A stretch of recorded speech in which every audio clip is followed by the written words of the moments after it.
ભજન સુના સંતોની શાનમાં સોહમના ધ્યાનમાં સહજ સમાધિ લાગી રહે.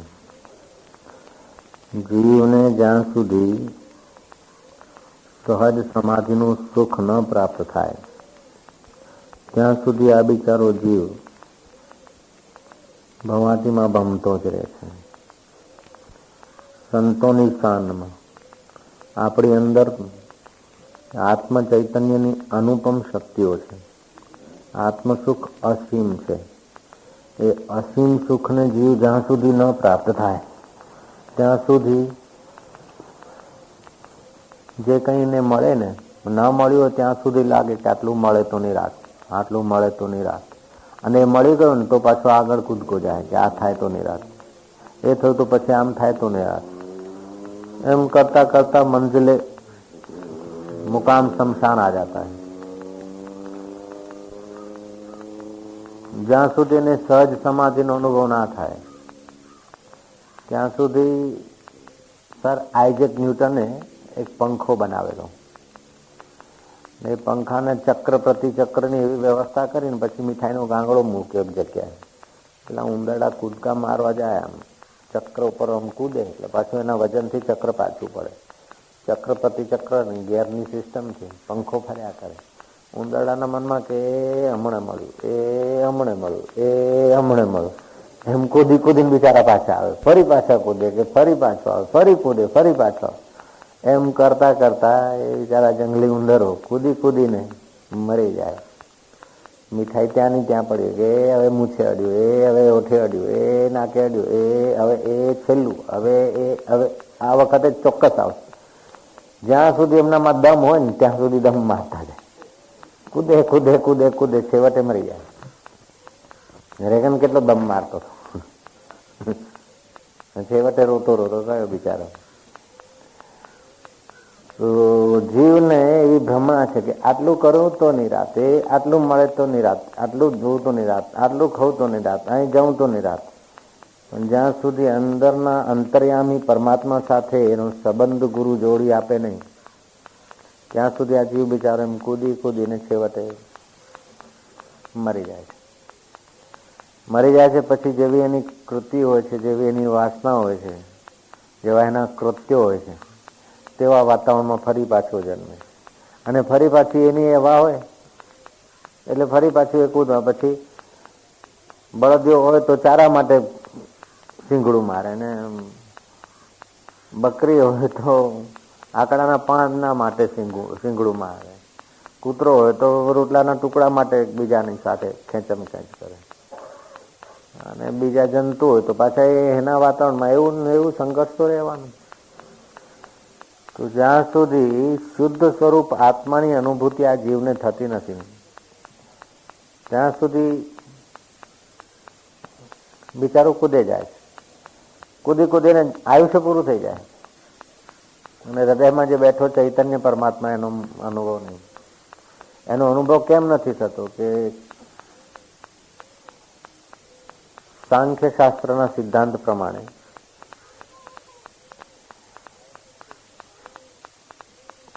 માયાની બે શક્તિ હોય છે, એક આવરણ શક્તિ ને બીજી વિક્ષેપ શક્તિ. જેમ વિદ્યુતને આપણે જોઈ શકતા નથી છતાં એના સામર્થ્યથી આપણે પરિચિત છે અને માની શકીએ છીએ કે વિદ્યુત છે. વીજળીની પેલી લાઈન જતી હોય એલ્યુમિનિયમની કે તાંબા પિત્તળની તો આપણને એ વીજળી દેખાય નહીં.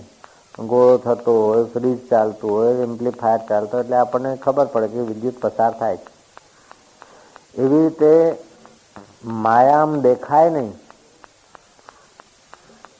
પણ ફૂલ ખીલે છે, પક્ષી કિલોલ કરે છે, બાળક જન્મે છે, મોટો થાય છે, પાછો અહીંયા શમશાનમાં પોઢી જાય છે. એ બધી માયાની શક્તિઓ તો દેખાય છે આપણને. પરિવર્તન થાય છે, નાનામાંથી મોટો થાય છે, કાળામાંથી ઉજળો રંગ થાય છે, ઉજળામાંથી કાળો થાય છે. તો બધી પ્રકૃતિની વસ્તુઓ માયા પ્રેરિત સંચાલન બરાબર થાય છે. કેળને કેળા જ લાગે છે, પપૈયાના ઝાડને પપૈયા જ લાગે છે, ઘેટાને ઘેટું જ બાળક આવે છે, બકરાને બકરું જ બાળક આવે છે. એ બધી માયાની તો છે, છતાંય માયા આમ છતી આંખે ના દેખાય. તો એ માયાની વ્યવસ્થામાં પછી બુદ્ધિસ્ટ હોય તો બુદ્ધ ભગવાનની પૂજા કરે, જીસસના ભક્તો હોય તો જીસસની પૂજા કરે. પણ જીસસ જયારે ક્રોસ ઉપર ચડાવવામાં આવ્યા ત્યારે 1,00,000 માણસ હતા એના વિરોધી. જીસસને આમ છતી આંખે જોતા, અને જીસસને એમ ક્રોસ ઉપર સતાવવામાં આવ્યા અને મુસીબત સહન કરતા હતા ત્યારે લોકો તાળીઓ પાડતા હતા. અત્યારે એ લોકો કે જીસસ ભગવાન છે, મહાન છે. એ મળે તો પાછા એવું જ કરે કે પહેલા કર્યું તેવું ને તેવું. તો જીસસને જોવાથી, કૃષ્ણને જોવાથી, શ્રી રામજીને જોવાથી અથવા કોઈ દેવી દેવને જોવાથી પણ જરૂરી નથી કે જીવનો ઉદ્ધાર થઈ જાય. જીસસને તો જોયા હતા લોકોએ. 1,00,000 માણસ હતા જયારે ક્રોસ ઉપર ચડ્યા. શ્રી કૃષ્ણને કૌરવે જોયેલા અને રામચંદ્રજીને સુરપંખાએ જોયેલી. શ્રી રામચંદ્રજીએ સુરપંખા જો એ દર્શન કરેલા, મંથરાએ કરેલા, કૈકેયીએ કરેલા. પણ માયાની જે આવરણ શક્તિ ને વિક્ષેપ શક્તિ છે અંતઃકરણમાં છે. એ જ્યાં સુધી દૂર ના થાય ત્યાં સુધી અવતાર હોય, ભગવાન હોય, અરે આપણો પરમાત્મા આપણા હૈયામાં છે, આ ભગવાન છે કે નહીં એની સમજણ આપનાર પણ કોઈ તો અંદર જોઈએ કે એ ઈશ્વર છે, આ ભગવાન છે, આ રામ છે, આ કૃષ્ણ છે, એનું ભાન આપનાર બી પોતાનો આત્મા તો જોઈએ કે. તો એ આત્મદેવ ઉપર માયાની શક્તિનું આવરણ છે. 2 પ્રકારની શક્તિઓ, એક આવરણ શક્તિ ને બીજી વિક્ષેપ શક્તિ. આવરણ શક્તિ એ પોતાના આત્માને જોઈ નથી શકતો માણસ, અને વિક્ષેપ શક્તિ શું છે કે મનમાં આમ મળે તો સુખી થાઉં, આમ કરું તો સુખી થાઉં, આમ પામું, એમ કરતા કરતા ગુદકા મારી જીવન પૂરું કરી નાખે. એટલે સંતોની શાન માને સોહમ ના જ્ઞાન માને. સંતોની શાન મળે અને અંદર જવાની કુંજી મળે તો પછી આ બધા જે કૂદકા છે ઓછા થઈ જાય. વ્યવહાર તો બરાબર ચાલે, ઉલટું ટેન્શન વિનાનું થાય. પેલો ખજાનો આત્મા પરમાત્માનો પ્રાપ્ત થઈ જાય. બુદ્ધિમાન માણસ હોય ને તો એ કે આટલું બધું કર્યા પછી છેવટનો સરવાળો શું? બુદ્ધિનો ઉપયોગ કરે ને તો છેવટના સરવાળાનો ખ્યાલ આવે. તો પછી સમય શક્તિ બચાવીને અંદરની યાત્રા કરે. તો અંદરની યાત્રા કરવામાં 2 પ્રકારના લોકો હોય છે. એક તો પર વૈરાગ્ય પ્રાપ્ત અને બીજા અપર વૈરાગ્ય પ્રાપ્ત. સાધારણ માણસ તો સાંભળીને ઠીક ટાઈમ પાસ કરે, થોડી પુણ્યાઈ થાય.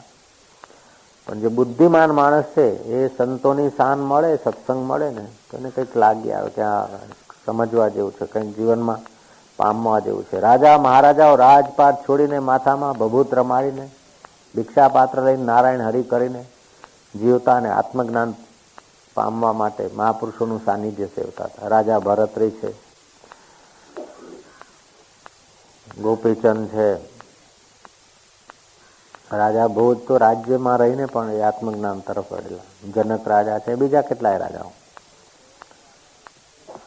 33 કરોડ દેવોનો રાજા જે ઇન્દ્ર છે, ઇન્દ્ર પણ એ આત્મજ્ઞાન લેવા માટે બ્રહ્માજીની શરણે ગયેલા અને વર્ષો સુધી એ બ્રહ્માજીની સેવા કરી વિનવ્યા. પછી બ્રહ્માજીએ જોયું કે હવે પચાવી શકશે આ ખજાનો, થોડો થોડો આપતા ગયા. તો એવા 2 પ્રકારના માણસ હોય છે બુદ્ધિમાનમાં. ઘણા તો સત્સંગમાં અભાગા માણસ તો સત્સંગની રુચિ થાય નહીં, અને કેટલાકને રુચિ હોય તો ટાઈમ મળે નહીં, કારણ કે એટલું પુણ્ય જોર કરે ને એટલે ટાઈમ મળે નહીં. થોડુંક કંઈક પુણ્ય જોર કરતું ટાઈમ મળે તો સાંભળી આવે પણ આગળ વિચાર ના કરી શકે, એટલે અઘરું લાગે છે. બાકી પરમાત્મા પ્રાપ્તિ અઘરી નથી, આ સંયોગો ભેગા થવા અઘરા છે. જલ્દી તો પુણ્ય જોર કરે નહીં, પુણ્ય જોર કરે તો ટાઈમ મળે નહીં, ને પુણ્ય વધારે જોર કરે ટાઈમ મળે તો પાછા એવા સંત મળે નહીં. કોઈક વખતે સંત મળે તો આપણને ટાઈમ ના મળે. અને એ બધું હોવા છતાંય કે સારું છે, બાપજી સારા હતા, બહુ લોકો હતા. વક્તાપુરમાં ક્યારે હિંમતનગરની બાજુમાં ક્યારે નાનું સરખું ગામ ને ઓહો કે આ 200 ગામડાના લોકો બધા ભેગા થયા હતા. અને 40,000 માણસ હતું, 30,000 માણસ, બહુ મહારાજ મોટા. પણ તું તો બેઠો તે શું લીધું? મહારાજ મોટા કહેવડાવવા માટે થોડી મહારાજ આવ્યા હતા, લોકોને લાભ થાય એટલે આવ્યા હતા.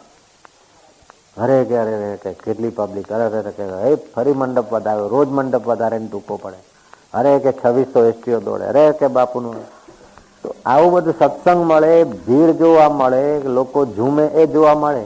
છતાંય બીજું યાદ રહે નહીં. જેમ ચારણી હોય ને, ચારણીમાં લોટ ચણાઈ જાય અને ફોતરા થાય, એમ કથાની વાતો બધી ચણાઈ જાય. અરે કે બહુ માણસો હતા, અરે બહુ માણસો હતા, પણ તે શું લીધું ભાઈ? અરે કે 35,000 માણસ હતા. અરે 35,000 હોય કે 35 માણસ હોય, પણ તે કઈ લીધું કે મેં ચાણી નાખ્યો. 35,000 માણસ યાદ રહ્યા, પણ બાપજી જે કીધું એ કઈ યાદ રહ્યો નહીં. એટલે એવા પ્રકારના બી લોકો હોય છે. એનાથી બી આગળના લોકો હોય કે બે શબ્દો સાંભળે ને પછી પોતાને લે જે લાગુ પડતું હોય કે જીવનમાંથી કંઈક આપણે સત્વ મેળવી લેવું જોઈએ. એક દિવસ વ્યતીત થઈ રહ્યું છે, એક દિવસ શ્વાસોશ્વાસ, એક કલાક આપણી આયુષ્ય નાશ થઈ રહી છે. અને આજે આપણા મિત્રો કહેવાય છે, સંબંધીઓ, સગાઓ, ધન સંપત્તિ, વસ્તુઓ, એ કોઈ આપણો સાથ નિભાવવાની નથી. આ દેહ પણ અહીંયા આપણે બાળી દેવો પડે, તો બીજી વસ્તુ શું આપણો સાથ નિભાવશે? દેહની સાથેના સંબંધો, ભાઈબંધીના સંબંધો ઠીક, બરાબર, સાચો, પણ અંદરથી સમજો કે ખરો સંબંધ તો મારો પરમાત્માનો છે. બાકી બધું અહીંયા 4 દિન કી ચાંદની જેવું છે. માણસ મરી જાય તો કોણ, કયો સંબંધ એની સાથે આવે છે? એના સત્કર્મો એની સાથે આવે, એની પુણ્યાઈ એની સાથે આવે, એની બંદગી એની સાથે આવે. બાકી બીજા ભાઈબંધો કે ધન કે વસ્તુઓ કોઈ સાથે આવતું નથી. એવી જ એની થોડીક બુદ્ધિ છે. થોડોક આમ વિચાર પ્રધાન માણસ છે, સારો બુદ્ધિમાન હોય તો એ સંતોની વાત સાંભળી અને પછી થોડોક વિચાર કરે તેને વિવેક જાગૃત થાય છે. સંતોની શાન અને વિવેક જાગૃત થાય છે. શાશ્વત શું અને નશ્વર શું? મારે હવે કઈ દિશા થોડી પકડવી જોઈએ? થોડો વિવેક જાગે. વિવેક જાગવામાં જો એ માણસ સફળ થયો ને તો વિવેકનું ફળ છે ને વૈરાગ્ય આવે. પોતાના આજ સુધીના જીવન તરફ વૈરાગ્ય આવે કે આ બધું કરીને છેવટે શું ફાંફા જ માર્યા ને અમે. એક વખતે ભગવાન કૃષ્ણ, ગુજરાતી ફાવે ને બધાને? ગુજરાતી બોલું છું તો ભગવાન કૃષ્ણ, યુધિષ્ઠર, અર્જુન વન વિહાર કરવા ગયા. વન વિહાર કરતા કરતા કોઈ સંત પુરુષના દર્શન થાય તે માટે શ્રી કૃષ્ણે થોડું ધ્યાન ધરીને જોયું કે અમુક જગ્યા મહાપુરુષ રહે છે. એટલે શ્રી કૃષ્ણ, યુધિષ્ઠર અને અર્જુન એ સંત પુરુષના દર્શન કરવા ગયા.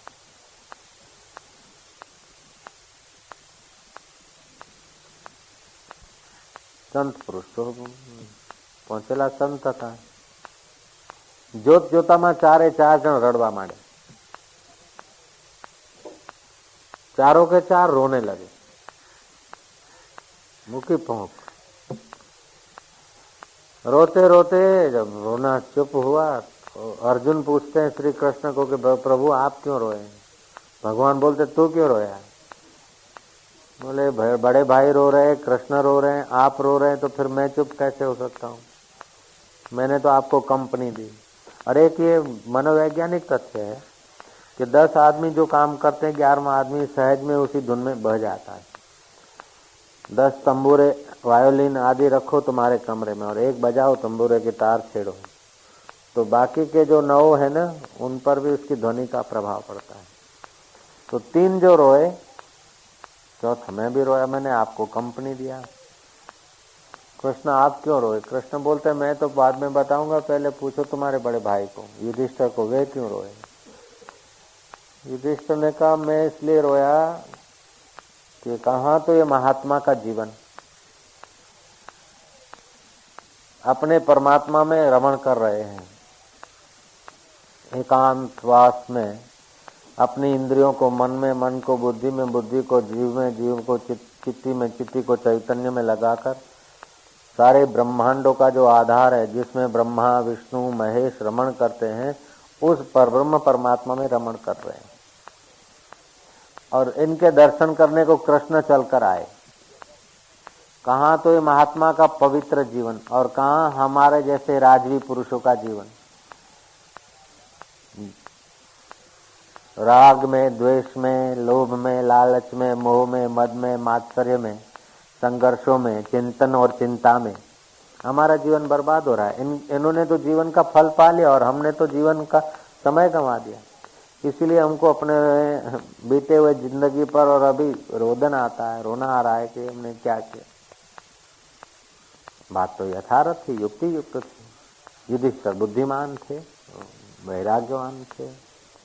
युधिष्ठिर का रोना सच्चा था, सही था। बाबा जी आप क्यों रोए? बाबा जी ने कहा, जिस माँ ने पैपान कराया, जिस पिताजी ने कंधे बिठाकर स्कूल पहुंचाया, जिन कुटुंबियों ने स्नेह से अपने मुंह से बचाकर हमको खिलाया, उनको सबको छोड़ छाड़ के हम एकांत में आए भजन करने को। जल्दी से तो भजन का रास्ता नहीं मिला, फिर कुछ मेहनत करा और ठीक गुरुजी मिले तब भजन का रास्ता मिला। गुरुजी मिले फिर भी रिद्धि सिद्धि आई आड़ी, और फिर प्रकृति के कुछ आकर्षण विकर्षण भी आए, उनको पार किया तो बड़ी मुश्किल से तो भजन में मन लगा और भगवान में विश्रांति मिली। तो कृष्ण जैसे और युधिष्ठिर जैसे और अर्जुन जैसे आजानुबाहु ऐसे लोग मेरे पास आए हैं तो अब भीड़ भाड़ बढ़ जाएगी, मेरा एकांत का समय खो जाएगा। मैं इसलिए रोता हूं कि जल्दी से तो भगवान के तरफ चल नहीं पड़ते, और चले तो जल्द पहुंचने की सुविधा नहीं थी। जब पहुंचने के करीब आए हैं और जरा सा विश्रांति मिली है तो ऐसे प्रसिद्ध लोग मेरे पास आने लगे। अब हमारा समय ये बहिर्मुखता में चला जाएगा।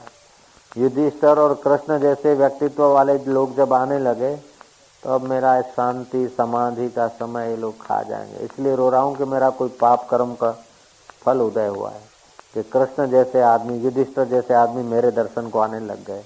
ये मेरे पाप का फल है, इसलिए मैं रो रहा हूं। लो हाँ ब्रो, अपने पास ऐसे आदमी आए तो अपने समझते कि आज हमारा भाग्य खुल गया, और वो लोग समझते थे कि आए हमारे कोई पाप का फल है कि बड़े बड़े लोग आने लग गए। अब समय हमारा बाह्य जगत में ज्यादा जाएगा, अंदर की दुनिया में कम हो जाएगा समय। मैं सुबह इधर करीब 10 बजे पहुंच गया था, और मेरे को पता था कि मेरा कार्यक्रम है नहीं, तो अपना आज का जरा एकांत का आनंद है। अभी भोजन करके आया, अब भी हाल भीतर जाते हैं तो काम भी कुछ नहीं है और फुर्सत भी जरा नहीं। काम पर नहीं, फुर्सत पर नहीं, ऐसी दुनिया है वो। बाहर का जो काम दिखता है वो काम नहीं है, और वहाँ ऐसी दुनिया है कि जरा भी फुर्सत नहीं। भोजन अब भी किया, मैं सच बोल रहा हूँ आपको। अभी 10 मिनट हुआ होगा भोजन के, 10-15 मिनट हुआ होगा, बस भोजन करके तुरंत बाहर आया, 10-15 मिनट हुए। तो वो सोचते थे कि हमारा कोई पाप उदय हुआ कि कृष्ण और युधिष्ठिर और अर्जुन जैसे तुम आदमी आए। अर्जुन ने सुना कि बात भी ठीक है। कृष्ण से पूछा कि प्रभु आप क्यों रोए? कृष्ण बोलते हैं कि अब कलयुग आ रहा है, ऐसा एकांत में रहने वाले महात्मा जल्दी से मिलेंगे नहीं, होंगे नहीं, बहुत होंगे तो मिलेंगे नहीं, और मिलेंगे तो युधिष्ठिर जैसे राजा पहचान के और अपना बीते हुए राज्य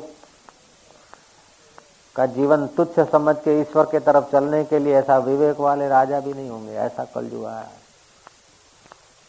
तो कोई भगवान की बड़ी महती कृपा होती किसी पर, जो सत्संग सुनने के बाद उसको विवेक वैराग्य जगता है।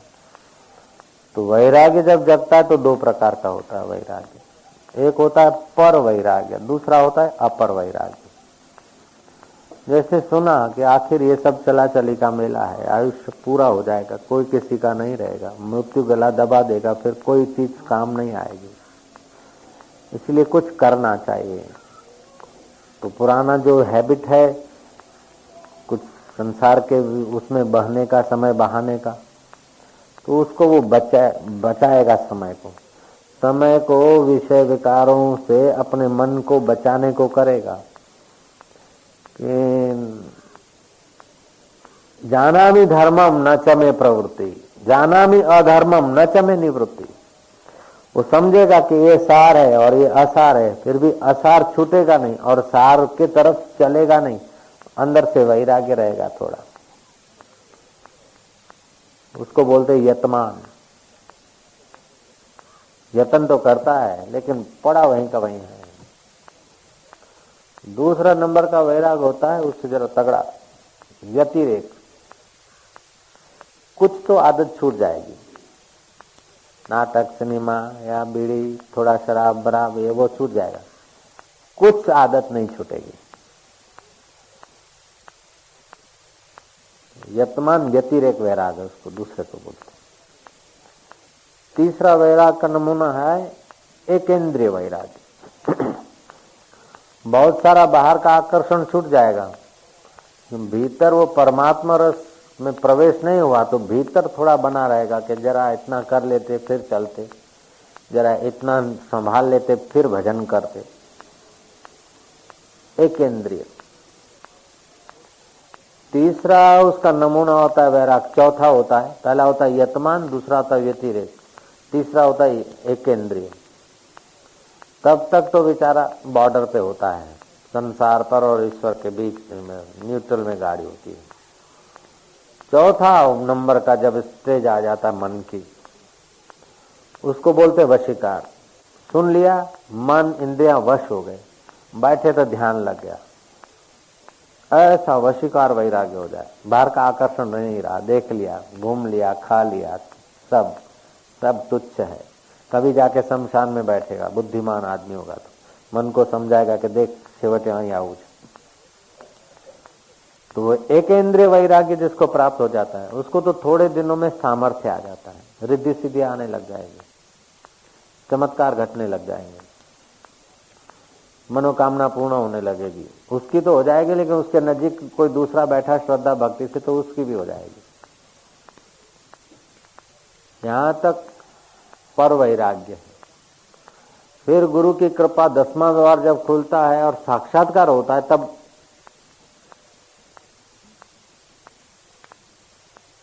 फिर तो वहां का तो कुछ और हिसाब होता है। तो पर और अपर वैराग, अब तक अपर वैराग्य है।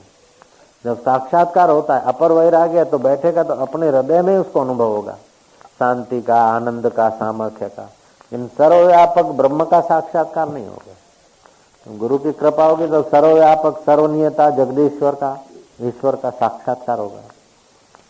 जिसके ध्यान में भगवान विष्णु रमण करते हैं, जिसके ध्यान में भगवान शिव जी समाधिस्थ हैं, जिसके सामर्थ्य से जगदम्बा है, जिसके सामर्थ्य से सूर्य नारायण चमकता है, जिसके सामर्थ्य से सारी सृष्टि का व्यवहार चलता है, उस तत्व, उस ईश्वर का, ब्रह्म का साक्षात्कार होगा।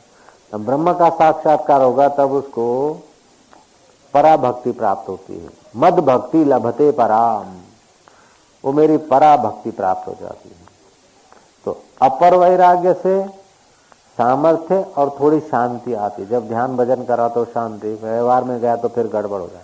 और जिसको पराभक्ति मिल गई उसके लिए तो व्यवहार, भीड़ भाड़, एकांत, सब में उसकी अपनी अनुभूति बनी रहेगी।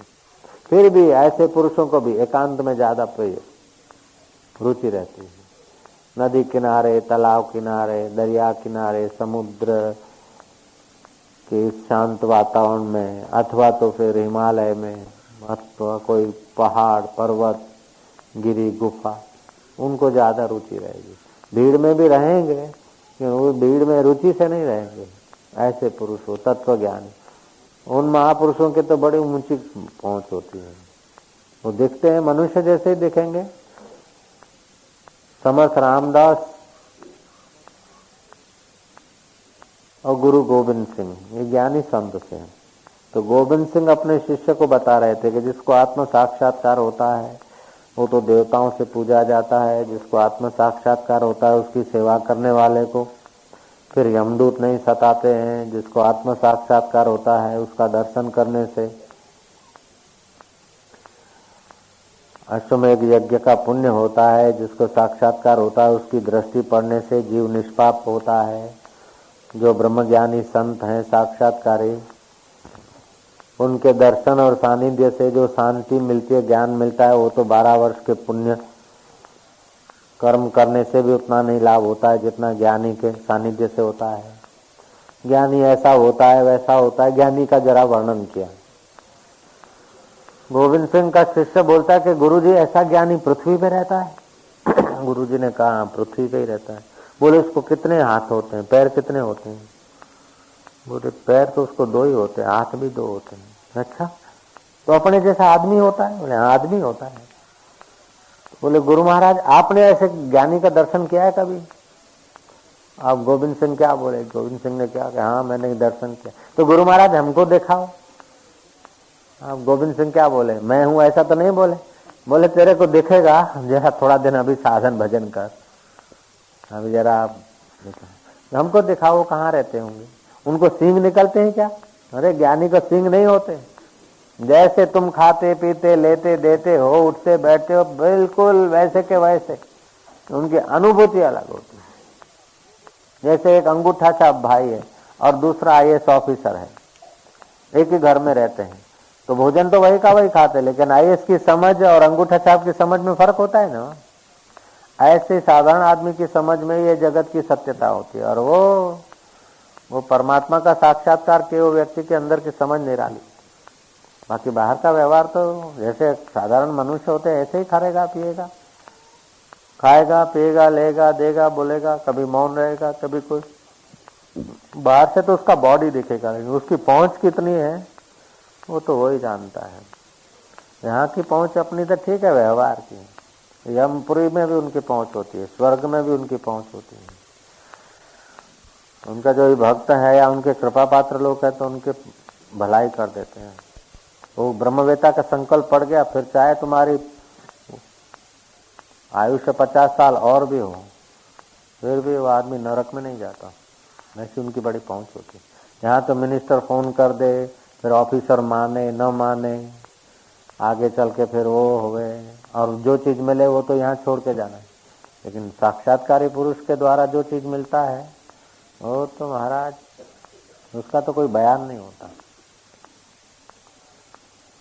नारायण नारायण नारायण। इसलिए देवता लोग भी वर्णन करते हैं कि मनुष्य जन्म पाकर जिसने जो भारत में जन्मा, मनुष्य जन्म मिला है, साधना करता हुए हमसे ज्यादा भाग्यशाली है। देवता लोग भी भारत में जन्मे हुए साधकों का प्रशंसा करते हैं। जिसको साक्षात्कार होता है उसको तो देवता भी बलिहार जाते हैं। योगम ब्रह्मैव जानाति तेषाम देवानाम बलिं दीयते। जो उस ब्रह्म परमात्मा को, आत्मा को जानता है, उसको देवता लोग बलिहार जाते। तो शुरुआत का साधक अब अपने बल से न चल सके तो ब्रह्मज्ञानी गुरु में अगर श्रद्धा हो और उनकी संप्रेक्षण शक्ति झेलने की उसमें योग्यता हो, तो श्रद्धा भक्ति होती है तो फिर योग्यता भी आ जाती है। तो एक खाली झलक मिल जाए ना साक्षात्कारी पुरुष की, तो अपना अंदर का छुपा हुआ जो आत्म चेतना है उसका थोड़ा द्वार खुल जाता है। फिर उसको जो मस्ती आती है, जो आनंद आता है, उसके आगे संसार का उसको सब फीका लग जाता है। ऐसा अंदर का खजाना का 1% का 100वां भाग ऐसा चीज है, और सबके भीतर छुपा है वो। लोगों को माया लगी है कि ये करूं तो नहीं रात, आटलू करूं तो नहीं रात, आटलू करूं तो नहीं रात, खाऊ तो नहीं रात, यहाँ जाऊं तो नहीं रात। हम अमेरिका में एक जगह पे हमारा कोई कार्यक्रम था, फिर पास में ही पड़ता था व्हाइट हाउस। मेरे को लोग वहां ले गए, राष्ट्रपति का जो व्हाइट हाउस है वहां। तो हमको तो इन चीजों में रुचि नहीं, तो हम किसी बगीचे में खड़े थे, तो वहां एक आदमी आया, हिंदुस्तानी आदमी था। उसने बोला महाराज आप तो भारत के लगते हैं। मैं कहा हाँ भाई आप भी भारत के हैं ना। बोले महाराज इधर कैसे? मैं कहा भाई ऐसे ही कार्यक्रम। तो आप कहाँ रहते हैं? मैं कहा भाई हम तो रहते, संत आदमी कहाँ रहना, फिर भी मोटेरा में साबरमती के पास आ। बोले अच्छा साबरमती में, अहमदाबाद में? मैं कहा बोले अहमदाबाद में तो मैं कमिश्नर था, इनकम टैक्स कमिश्नर था मैं, कितने वर्ष, अभी रिटायर हुआ। तो इधर कैसे निकले? बोले मैं वर्ल्ड टूर पे निकला हूं, ये दूसरी बार शांति पाने के लिए खोजता हूं।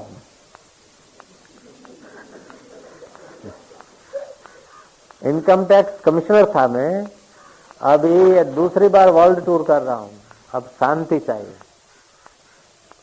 मेरे को हुआ कि income tax commissioner, income tax office और मोटेरा इतना नजीक था, शांति पाने की बात वहां नहीं याद आई। अब वर्ल्ड टूर करके शांति पाएंगे कि अशांति पाएंगे? तो मंजिले मुकाम शमशान आ जाता है कि तो जितना जितना पैसा ऐसा वैसा होता है उतना फिर उधर को जाने भी नहीं देता। तो स्वामी रामतीर्थ गए थे अमेरिका, अमेरिका का शासन करते थे। उनको पता चला कि साक्षात्कारी पुरुष रामतीर्थ हैं, वो उनका दर्शन करने गए थे। बाद में अखबार वालों ने पूछा कैसा लगे? बोले हमने तो सुना था जीसस ये भारत में से पाया, लेकिन अभी तो भारत का जीसस हमने प्रत्यक्ष देखा, और उनके दर्शन से जो मुझे आनंद और शांति मिली वो मेरे को राष्ट्रपति के पद से भी वो आनंद नहीं आया। तो केवल ब्रह्मवेताओं के सानिध्य से जो शांति मिलती है वो हम लोगों के वैभव के सुख वैभव के साधनों को भोगते समय भी वो शांति नहीं होती। वो सुख वैभव के साधन विकारी सुख है, आयुष्य क्षीण करने वाला, पुण्य नाश करने वाला। और ध्यान में और संतों के सानिध्य में जो शांति मिलती है वो तो पुण्य अर्जित करने वाला है। संतो निशान माने सोहम न जानमा, सहज समाधि लागी रे, तो वो सहज में समाधि लग जाती है। 12 प्राणायाम अगर सिद्ध हो जाए, अपन कहते हैं ये 12 प्राणायाम नियमित करे थोड़े दिन तो उसका प्रत्याहार सिद्ध होने लगता है। 12 प्रत्याहार सिद्ध हो जाए तो उसकी धारणा सिद्ध होने लगती है, धारणा में बड़ी शक्ति आ जाती है। 12 जितना धारणा लगती है उससे 12 गुना समय, 12 धारणा हो जाए तो उसका ध्यान लगने लगता है, और 12 ध्यान हो जाए तो उसकी सविकल्प समाधि होने लगती है, और 12 सविकल्प समाधि हो जाए तो निर्विकल्प समाधि में पहुंच जाता है। 6 महीने के अंदर तो निर्विकल्प समाधि में पहुंच सकता है अगर नियमित करे तो। निर्विकल्प समाधि में पहुंच गया तो वो तो अपर ईश्वर कहलाता है। उसके आगे तो प्रकृति के रहस्य खुलने लग जाते हैं, देवों की निधि दिखने लग जाते हैं, भूत भविष्य उसके आगे प्रत्यक्ष होने लगता है। और शुरू में उसका उपयोग करेगा चमत्कार वमत्कार, फिर तो उससे भी उपराम हो जाता है वो जोगी, फिर तो एज रूटीन जो चलता है ठीक है। जैसे नया शराबी है ना, तो थोड़ा सा पीता झूमता है, फिर मजबूत हो जाता है तो पचा लेता है। जो निर्विकल्प समाधि में चला गया तो पचा लेगा सब, अनुकूलता प्रतिकूलता है वो सब पचा लेगा, अपनी शक्तियों का अपने व्यक्तिगत उपयोग नहीं करेगा, अपने लिए अपने सामर्थ्य का उपयोग नहीं करेगा, छोटी मोटी बातों में अपने सामर्थ्य का उपयोग नहीं करेगा। बैज रूटीन होता है, कोई बात नहीं। जैसे राष्ट्रपति पोस्ट पर पहुंच गए तो फिर क्या आरटीओ के क्लार्क से मगजमारी करने बैठेगा क्या? अथवा तो हम था भाई सरपंच जहाँ चुनते थे वहां चुनटनी में थोड़े जाएगा वो, रहेगा तो राष्ट्रपति भी तो अपने ही राष्ट्र में और मनुष्य जैसे ही तो रहेगा। उसका बाहर का दबदबा से लोग भले प्रभावित हो जाए, बाकी तो वही खाएगा जो पहले खाता था, फिर भी उसकी पहुंच तो बड़ी है। ऐसे ही साक्षात्कारी पुरुष की पहुंच हो जाती है। ऐसे पुरुष मिल जाए और विवेकी आदमी मिल जाए तो काम बन जाता, जिज्ञासा आवे तो। बाकी तो कई लोग ऐसे आ जाते, थोड़ा बहुत लाभ हो जाता है। चलने वाले जो साधना करके कुछ प्रैक्टिकल अनुभव करना चाहते हैं, ऐसे लोग जब मिलते हैं ना तब वो रहस्य का अनुभव होने लगता है। तो संतों के पास भी 4 प्रकार के लोग चाहते हैं। एक तो होते नाम सुनाए चलो देख क्या है, दर्शक। दूसरे होते हैं कौतूहलवादी। तीसरे होते हैं भगत, उनको मानते हैं, भगवान के भगत होते हैं, मानते हैं चलो जरा वो भी करें ये भी करें। और चौथे होते हैं बस चल पड़ने वाले। जब चल पड़ने वाला मिल जाता है तब पता चलता है कि कौन सी दुनिया है। बाकी सब ठीक है, चलो आ गया बाप जी, मड़ी गया, कम सो आनंद से प्रसादी मुकी प्रसादी खा दी, બહુ સારું બાપજી, બહુ સારા. અમે કહીએ સાધકો બહુ સારા. चलो, असी अच्छे तुसी अच्छे हो गया. सत श्री अकाल. असी ब्रह्म तुसी ब्रह्म. कोई कोई चलने वाला जब मिलता तब उसको पता चलता कि क्या रहस्य है. चलने वाले में भी दो प्रकार के होते हैं. एक चलते हैं कि अपनी गति से, उनको तो लंबा रास्ता हो जाता है. उनको 6 महीने में यात्रा पूरा नहीं होता है. उनको तो कोई 6 साल लगे, कोई को 10 साल लगे, कोई को 15 साल लगे, कोई को 5 साल लगे. अपनी अपनी उसकी गति है. चलने वाले में जो तर तीव्र होता है तो 6 महीने में बस मंजिल तय कर लेते. ऐसे जो तीव्र चलने वाले मिलते हैं ना, तो उनको देख के समाज चकित हो जाता है. और जो ऐसे चलता प्रवीण मद्रासी जैसा, थोड़ा चला थोड़ा गया था, हो तो हाँ तो ठीक है, महाराज पासे जाए मानस सारा है. एकदम यूं चल पड़े तब तो लगता है नारायण नारायण नारायण. अब सीधे न चढ़ाई चढ़े तो ऐसे भी चलते हैं तो भी ठीक है. आज नहीं तो 2 साल में, 6 महीने में, 12 महीने में, 12 साल में पहुंच जाएगा. हजारों जन्म ऐसे बीत गया तो एक पूरा जन्म भी लगा दिया ईश्वर के रास्ते पर धीरे धीरे चलने से. फिर भी अंतिम समय भी परमात्मा मुलाकात हो गए तो भी सौदा सस्ता है. ऐसे भी तो मर मिट रहे हैं लोग, रुपयों के पीछे, सत्ता के पीछे, पद के पीछे, कुटुंब के पीछे भी तो जिंदगी गंवा रहे हैं. इसकी अपेक्षा भगवान के पीछे लगा दिया और जिंदगी के शाम होने के पहले साक्षात्कार हो गया तो भी सरल है. और समझो नहीं होता है तो ब्रह्मलोक में हो जाएगा. ब्रह्मा जी रहते हैं वहां, ब्रह्म सुख भोगेगा. जब प्रलय होगा तो ब्रह्मा जी का सहज उपदेश सुन के ब्रह्मलीन हो जाएगा. समझो ब्रह्मलोक में जाने जितना भी यात्रा नहीं किया तो स्वर्ग में तो जरूर पहुंचेगा. करोड़ों रुपया यज्ञ करके खर्च करके अश्वमेध यज्ञ होते हैं, उस यज्ञ का फल तो ऐसे ही मिलता है. तो ईश्वर के रास्ते साधना करता है, पहुंच जाए तो ब्रह्म हो गया. नहीं पहुंचा तब भी उसको तो स्वर्ग का सुख मुफ्त में मिलता है. फिर आ जाता है किसी योगी के घर, उसका जन्म होता है, अथवा श्रीमान के घर. जैसे बुद्ध को तो सब सुविधाएं थी, श्रीमान के घर जन्म हुआ, राजा के घर, और जरा सा कुछ देखा और पुराना संस्कार जग गया और चल पड़ा तो साक्षात्कार हो गया. ऐसे व्यक्ति के लिए गीता में कहा, शुचि नाम श्रीमताम गेहे योग भ्रष्टोपि जायते अथवा योगी नाम एवं कुले भवती धीमताम. शुचि नाम श्रीमताम गेहे, पवित्र कुटुंब, श्रीमान, उसके घर जन्म लेगा, अथवा तो किसी योगी के घर जन्म लेगा. जो अभी साधना में चल रहे हैं धीमे धीमे, समझो जीवन की शाम हो गई, मर गए, ईश्वर का साक्षात्कार नहीं हुआ क्योंकि स्पीड ऐसी थी स्लो, तो फिर वो स्वर्ग का सुख भोगेगा. तो या तो बुद्धिमान योगी के घर जन्म लेगा या तो पवित्र धनवान के घर जन्म लेगा, फिर चल पड़ेगा. तो वहाँ सब सुविधा होने पर भी वो फंसेगा नहीं. वहाँ बचपन में उसको वैराग लग जाएगा. जैसे शंकराचार्य, आद्य शंकराचार्य 7 वर्ष की उम्र में लग पड़ा.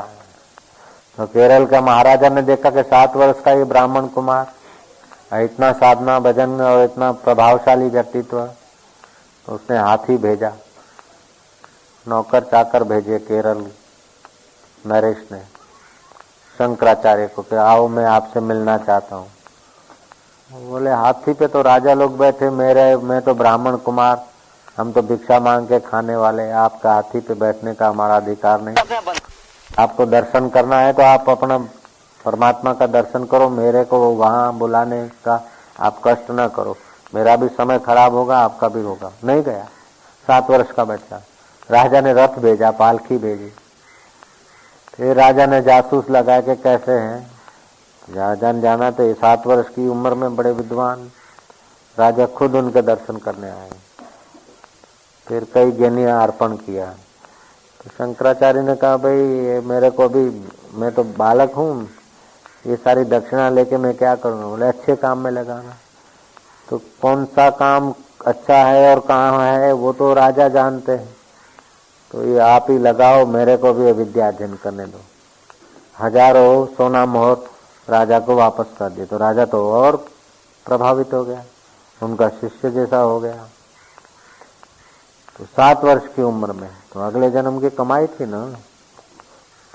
32 साल की उम्र तक तो शास्त्र रचे और देश पर अपने पूरे भारत में डंका बजा दिया ज्ञान का।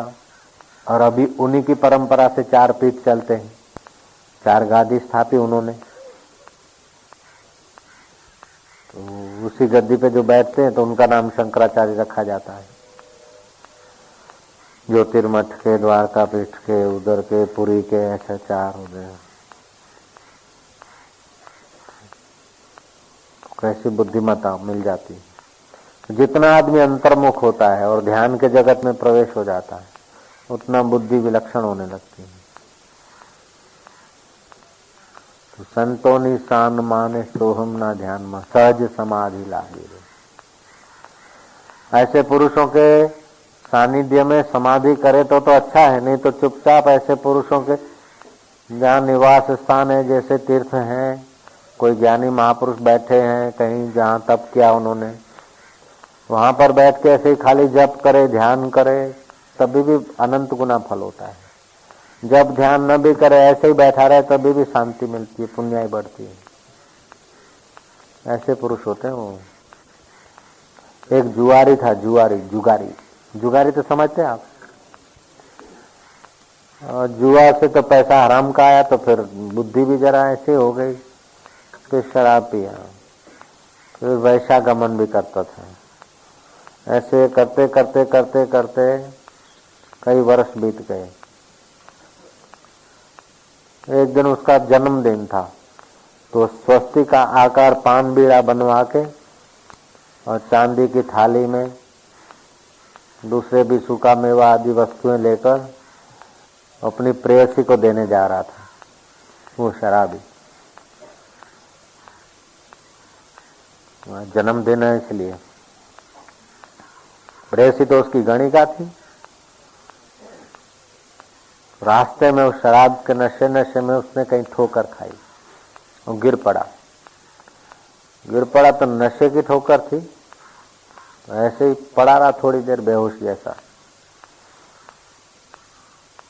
महाराज उसमें 45 मिनट बीत गए, करीब 2 घड़ी बाद में उठा। उसको अपने बीते हुए जीवन पर बड़ी ग्लानि आई। एक तो कमाने में पाप, दूसरा फिर खर्चने में पाप, और फिर जन्मदिन के वो अवसर पर भी ये पान बीड़ा और ये सब चीजें ले जाकर उस नटी को दे रहा हूं, नर्तक गणिका को। धिक्कार है मेरे जीवन को। पश्चाताप से पाप कटता है और अपनी प्रशंसा से पुण्य कटता है। महाराज उसने पश्चाताप किया, थोड़े पाप कम हुए, जो पान बीड़ा और जो फल फ्रूट थे वो सब उसने और किसी लोगों को बांट दिए, गणिका के पास नहीं गया। और उसके जीवन ने थोड़ा मोड़ ले लिया। अब वो आदमी समय पाकर मर गया तो यमपुरी में निर्णय किया गया कि भाई इसने तो और कोई ज्यादा तो कोई अच्छा काम नहीं किया, लेकिन 2 घड़ी पड़ा रहा था जिस जगह पर, वहां कोई ब्रह्मवेता साक्षात्कारी पुरुष रहे थे और भगवान शिव जी का बाण भी पड़ा था वहां, पहले पूजा करते होंगे। तो उधर के रेंज के श्वासोश्वास लेने से उसको वैराग आ गया और इसने 2 घड़ी उस जगह पे बिताई और जो कुछ था उस वक्त उसके पास, पान बीड़ा, जो कुछ फल फ्रूट, जो कुछ चीज थी, वो उसने दान कर दिया। तो 2 घड़ी के लिए उसको कहा गया कि 2 घड़ी के लिए तुम इंद्र का ऐश्वर्य भोग सकते हो, क्योंकि ब्रह्मवेता साक्षात्कारी पुरुष की जगह पे अनजाने, उस समय तो वो पुरुष नहीं थे लेकिन वहां तप किया हुआ था, भजन किया हुआ था वो जगह पे। तो 2 घड़ी के लिए तुम देवताओं के 2 मुहूर्त इंद्र आसन भोग सकते हो और बाद में तुमको अपने अशुद्ध कर्मों का फल मिलेगा। तो तुम्हारी मर्जी हो तो पहले सुख भोग लो या तो फिर दुख भोग लो। उसने सोचा कि दुख तो खूब भोगना है, जरा सा सुख भोगने के लिए इंतजार करना पड़ेगा। बोले 2 घड़ी पहले हमको इंद्रासन का सुख बता दीजिए। चित्रगुप्त ने कहा तुमने दान किया है और पवित्र जगह पर है, उसके प्रभाव से 2 घड़ी तुम इंद्र बन सकते हो। और उस समय तुम्हारे को फुल अथॉरिटी रहेगी, फुल सत्ता है, चाहे तुम उस चीजों का कैसा भी उपयोग करो। वो आदमी इंद्रासन पर बिठाया गया, सोचा अब 2 घड़ी के बाद तो छोड़ना है। वशिष्ठ महाराज का स्मरण करके कामधेनु गाय उनको दे दिया दान में। विश्वामित्र का स्मरण करके उच्च श्रवा घोड़ा अर्पण कर दिया स्वर्ग का, और मणि दे दिया कौंडिन्य को। भरद्वाज ऋषि को दे दिया कुछ। ऐसे जो ब्रह्मवेता संत थे उनको स्वर्ग का ऐश्वर्य लुटा दिया। 2 घड़ी पूरी हुई, दूत भागते आके आपका समय पूरा हो गया। इंद्र रोने लगा कि 2 घड़ी में थे तो मेरा स्वर्ग का ऐश्वर्य चौपट कर दिया। ब्रह्मा जी ने कहा कि 2 घड़ी में इसने तो स्वर्ग में आकर अपना भविष्य बना लिया, तुम तो सैकड़ों वर्ष रहे लेकिन कुछ नहीं किया। अब इसको नरक में जाना था, वो नरक इसका कैंसल हो गया, इसको असुर योनि में जन्म मिलेगा और बड़ा बलवान रहेगा। विरोचन के घर उसका जन्म हुआ और उसका नाम पड़ा राजा बलि। राखड़ी पूनम को बड़े बोलते न, तो बलि के कारण उसका बड़े उत्सव नाम भी पड़ा। तो कहाँ तो भूतपूर्व शराबी जीवन, फिर 2 घड़ी ब्रह्मवेता साक्षात्कारी पुरुष की जगह पर बेहोशी से पड़ा रहा और जो कुछ था सत्कर्म कर दिया। फिर उसको वही बुद्धि मिली तो स्वर्ग में जाकर भी भोग नहीं भोगे, सत्कर्म किया तो उसके प्रभाव से फिर विरोचन के घर में जन्म हुआ, तो उसकी स्मृति बनी रही तो वहां भी सत्कर्म करता रहा, दान पुण्य आदि। तो प्रभाव इसका बढ़ गया, इसका प्रभाव बढ़ गया तो दैत्य लोग और भी मनमुख हो गए, तो दैत्य फिर और छेड़खानी करने लगे। तो जो अपने प्रभाव के बल से सत्कर्म कम कर देता है और पाप ज्यादा करता है तो सत्कर्म फिर डाउन हो जाता है, तो फिर वो आदमी गिर जाता है। और अति लोभ हो जाता है ना, तो फिर आदमी का पुण्य क्षीण हो जाता है। नमक में आटा डाल लेता है, गड़बड़ हो जाती है। रोटी बनाते ना, उसमें आटे में नमक होता है तो खट जाता है कभी। हाँ, नमक में आटा डालो तो फिर रोटी बनाओ तो 10 किलो नमक हो और इतना सा आटा डालो और बनाओ रोटी, तो कैसा होगा? तो अति जो भोग है, अति गलती है, तो वो आदमी फिर ऐसे हो जाता है। इसलिए बलि को मिल गया पुण्य का प्रभाव। तो बलि तो ठीक चलता था, लेकिन बलि के जो अनुचर थे ना, वो फिर मन माना करने लग जाते थे। हमारा राज है, हमारा राज है, हमारा राज। ऑर्डर रद्द करवाना रहा कलेक्टर ने, हमारा राज। ऐसे करते करते वो दैत्य लोग जो थे ना, मनमुख हो गए, तो पुण्य फिर क्षीण हो गया दैत्यों का। तो पापाचार करने लगे, पापाचार करने लगे तो भगवान के पास गई बात। भगवान ने कहा भाई ये तो कोई कंस नहीं है कि मैं मारूं उसको, ये तो बलि है, दानवीर है, सत्कर्म करता है, इसको मारना मेरे बस की बात नहीं है। भाई बलि तो ठीक है, लेकिन इसके अनुचर ऐसा करते, दैत्यों ने जुल्म कर दिया है, कोई उपाय करो। भगवान ने कहा ठीक है, मैं अवतार लेके जाऊंगा, लेकिन वामन बन के जाना पड़ेगा। वो दाता है बलि, दाता के आगे बड़ा होके जाने में काम नहीं, छोटा होके जाना पड़ेगा मेरे को। तो भगवान विष्णु वामन का रूप लेकर बलि के दरबार में पहुंचे और बलि ने कहा कहो ब्राह्मण कुमार क्या चाहिए, मांग लो जो मैं। अरे कि क्या तू देगा? कि जो मांगोगे वो तुम पहले वचन कर। वचन तो 3 डगला पृथ्वी चाहिए, बोले दे दी। तो फिर तो भगवान विराट बन गए, 1 डगले में पृथ्वी माप ली, 1 डगले में स्वर्ग माप लिया, 1 डगले में बलि ने कहा अब क्या क्या, अब मेरे को ले लो आप। माप लिया, बलि को पाताल में भेज दिया। तो बलि से सब ले लिया, तो जो लेता है ना उसके ऊपर बोझा चढ़ता, बदले में कुछ देना पड़ता है, नहीं तो पुण्य क्षीण हो जाता है, प्रभाव नाश हो जाता है। तो भगवान ने कहा बलि तूने तो इतना दान करके मेरे को दे दिया, अब मैं तेरे को क्या दूं बदले में, क्या चाहिए? बोले प्रभु आप ही चाहिए। अरे बलि अच्छा, तो मैं तेरा द्वारपाल होके रहूंगा।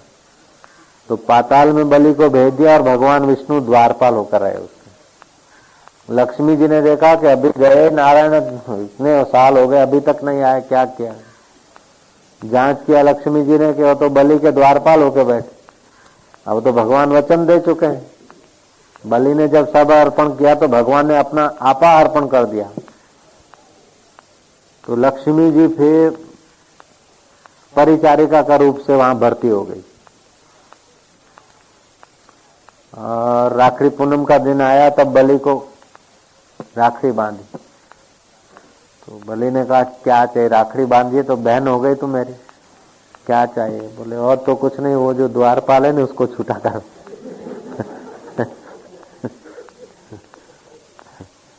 तब से इस उत्सव को बड़े भी कहा जाता है, राखी पूनम को बड़े भी कहा जाता है। अब कहाँ तो एक शराब भी और लथड़ता गिरे, अब पवित्र जगह पे गिरा तो एक पुण्य दूसरे पुण्य को ले आया, दूसरा पुण्य तीसरे पुण्य को ले आया और महान बलि हो गया। उसके नाम की बड़े हो रही है। लक्ष्मी जी उसके द्वार पे, विष्णु उसके द्वार पे। तो ऐसा है साक्षात्कार या भजन का प्रभाव, ऐसा है। उसमें विवेक, वैराग, सत संपत्ति, मोक्ष की इच्छा जो सब। ये आज सत्संग चला संतों की शान मां, ये संतों की शान हुई क्या? संतों की शान माने सोहम ना ज्ञान सहज समाधि लागे रे। नारायण नारायण नारायण हरि ही। ये परमात्मा जीवन की शाम हो जाए उसके पहले हमारा विवेक वैराग जग जाए,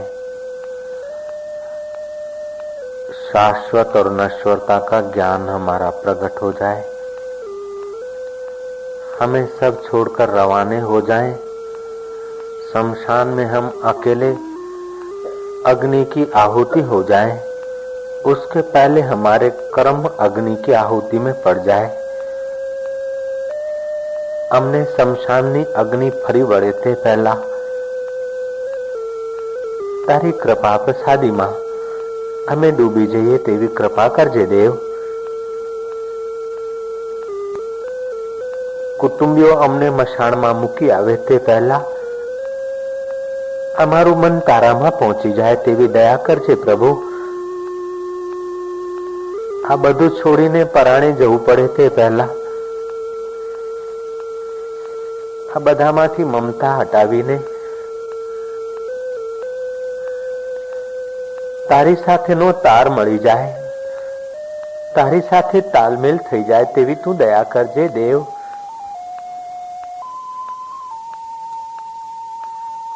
હરિ હરિ ઓ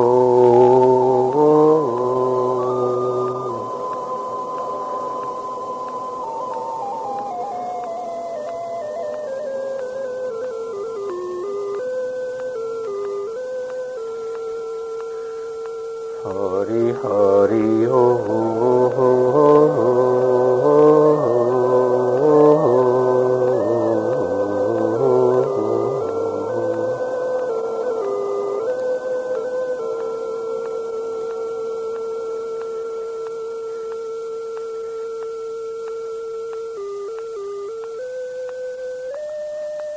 दारूडिया बलिराजानी जीवन लीला जे रीते जगमगी ते तारी अखड़ करुणा कृपा लीलानो कोई पार नहीं। अखड़ लीलानो आवो नानो माणस पण तारी कृपाने पामीने महान थई शके, तो अमने पण तारी कृपा पछे तेवी दया करजे देव।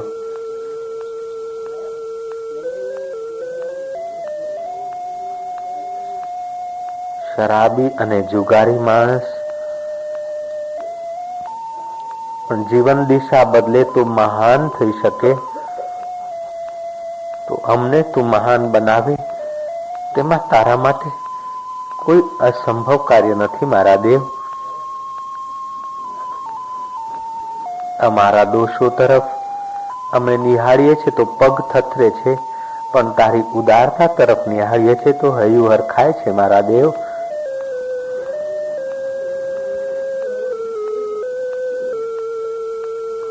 हरि हरि ओ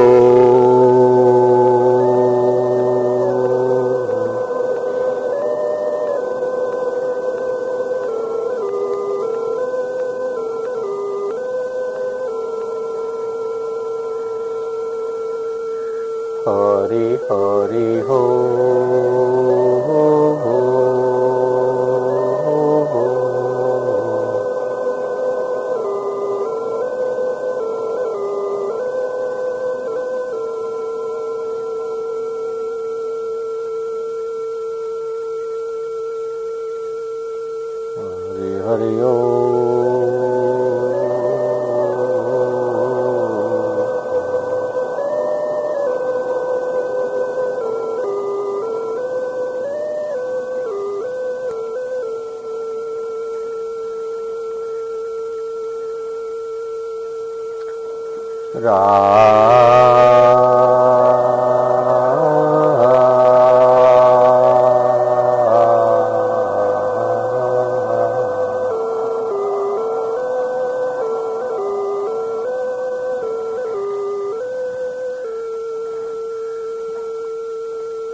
हरि हरि ओ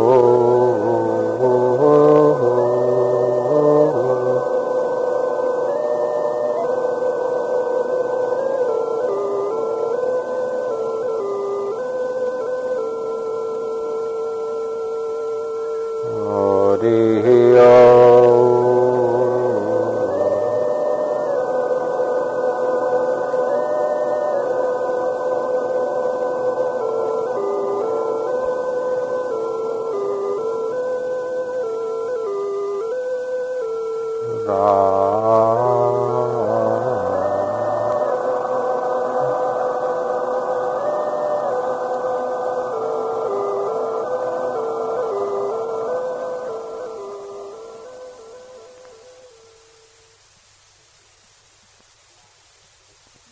भीतर से ऊपर उठने का संकल्प करते जाना। दृढ़ निश्चय करो कि आपका नीचे गिराने वाला विकारी जीवन अब ऊपर की ओर निर्विकारी नारायण की ओर चलेगा। जैसे आप भावना करते हैं देर सवेर ऐसे ही हो जाते हैं। सच्ची भावना से ऊपर उठते जाएं।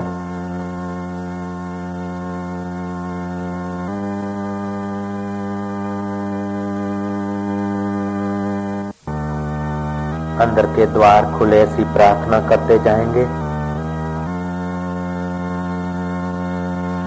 बड़े रहस्यमय साधना शुरू हो सकती है। प्रकृति अपने रहस्य खुले करती जाएगी। अगर दृढ़ता से चलते जाओगे तो कुछ ही महीनों में प्रकृति के अद्भुत रहस्यों के दीदार होने लगेंगे।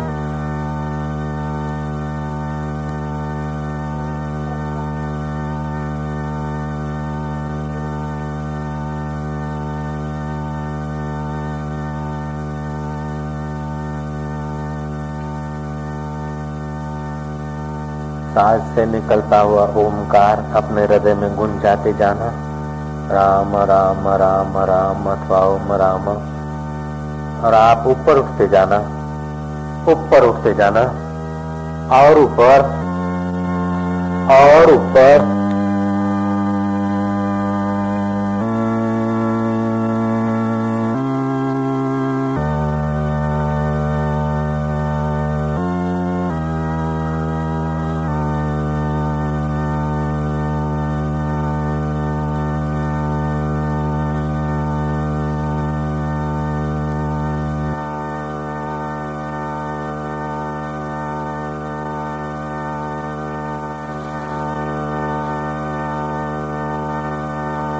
एक एक मिनट आपका अद्भुत पुण्य अर्जन हो रहा है।